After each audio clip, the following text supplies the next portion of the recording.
All questions asked during a Think-Aloud are rhetorical. We aren't asking students to answer them. In fact, the questions voiced during a Think-Aloud aren't for the kids at all.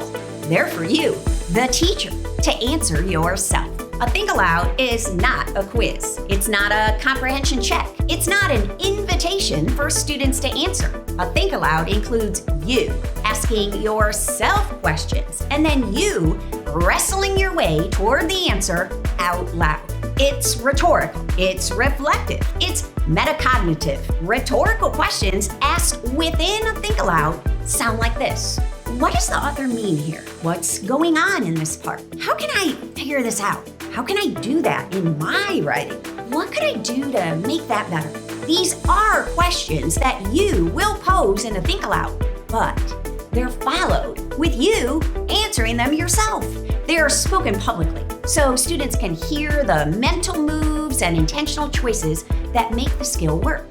When the teacher recognizes that Think-Aloud questions are asked of herself, and we stop expecting students to answer them, then we stop pulling kids into the cognitive work before they're ready for it. This is step 2 of the 4-step mini lesson. This is the I do the work you students watch and listen. By asking rhetorical questions, we stay in the teaching mode. We slow down our model.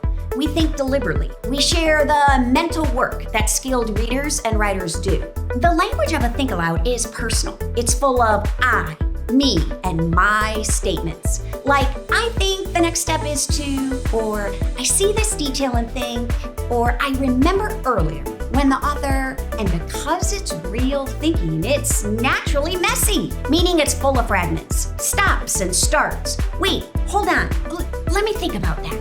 That's what makes it authentic. That's what makes it teachable. So tomorrow, during your next mini lesson, stop yourself before you ask students a question in the I do. Rather, redirect that question inward. What am I thinking?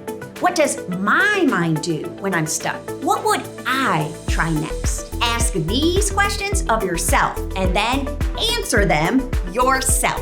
Because in a real Think-Aloud, the questions aren't for the students, they're for the teacher.